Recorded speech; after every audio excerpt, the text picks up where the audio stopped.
he revealed hundreds of thousands of doses have been ordered to slash the risk of the vulnerable ending up in hospital. But the health secretary warned the gap is narrowing in the race between vaccines and the virus, as he urged everyone to get jabbed to avoid cases reaching 100,000 a day. Mr. Javid said, "If we all play our part, we give ourselves the best possible chance to get through this winter and enjoy Christmas with our loved ones." The UK's antivirals task force has secured deals for the new drugs that can speed recovery and cut the danger of those in the early stages of infection becoming severely ill. The first, molnupiravir, was found in trials to cut risk of hospitalization or death by half when taken within a few days of symptoms starting. It disrupts the virus's ability to reproduce. But there are hopes it could have even better results, as it was only tested on unvaccinated volunteers. Britain has ordered 480,000 courses of treatment for it from Merck Sharp and Dohme, MSD. The second drug, PF07321332/ritonavir, is in Phase 2/3 trials, and the deal with Pfizer is for 250,000 courses. Both drugs will need to be approved by the Medicines and Healthcare Products Regulatory Agency, MHRA, before they can go through an NHS clinical trial. Molnupiravir could be deployed after mid-November, followed by the Pfizer drug in late January or early February. Mr. Javid said the drugs are likely to be given to infected people or those exposed to the virus in a localized outbreak, for example at a care home.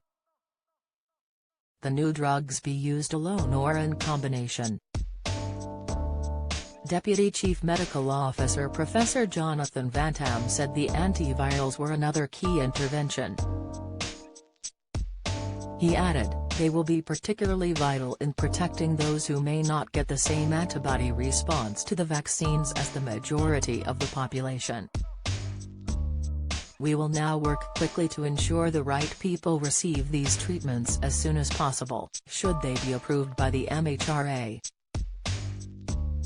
Mr. Javid said the UK was one of the first countries in the world to procure the medicines.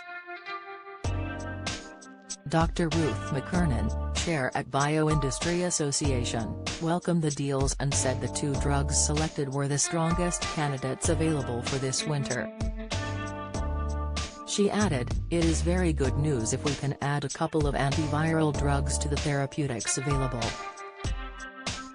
Prevention is still better than cure, but for vulnerable patients who can't be vaccinated or don't respond well, post-infection treatment with an oral drug is important."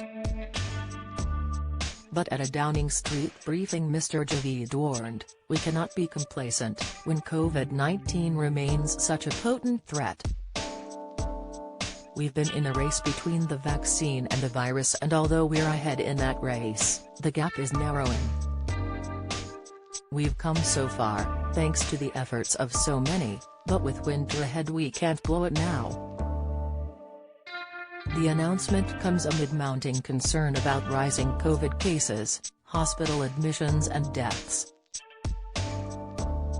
There were 49,139 further infections confirmed across the UK yesterday and 179 deaths.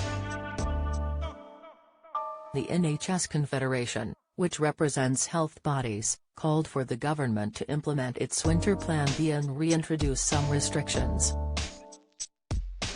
Mr. Javid admitted ministers were concerned and warned it was possible cases would climb to 100,000 a day. However, he insisted it was not time to trigger contingency measures, saying they were sticking with Plan A at this point. He said officials did not believe pressures on the NHS were unsustainable. But the British Medical Association backed calls for tougher curbs and accused the government of having taken its foot off the brake by giving the impression the pandemic was over.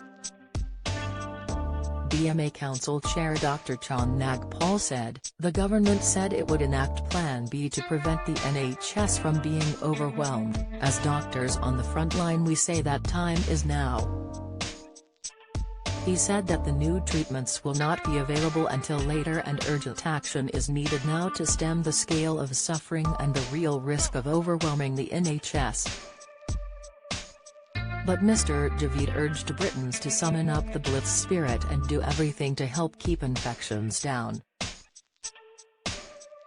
The Health Secretary said, "None of us want to go backwards now.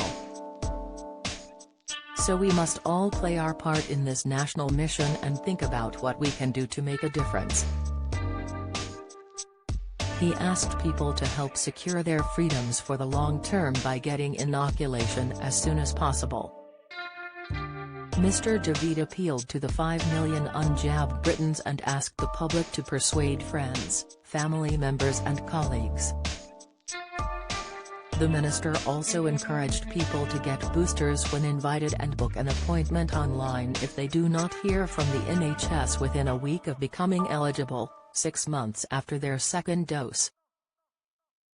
More than 4 million booster doses have been dished out in England and thousands more are becoming eligible every week. Mr. Javid encouraged people to minimize risk of spreading infection by meeting outdoors where possible, keeping enclosed spaces well ventilated, wearing masks in crowded places and using free lateral flow tests on offer. He said, "These little steps are more important now than ever."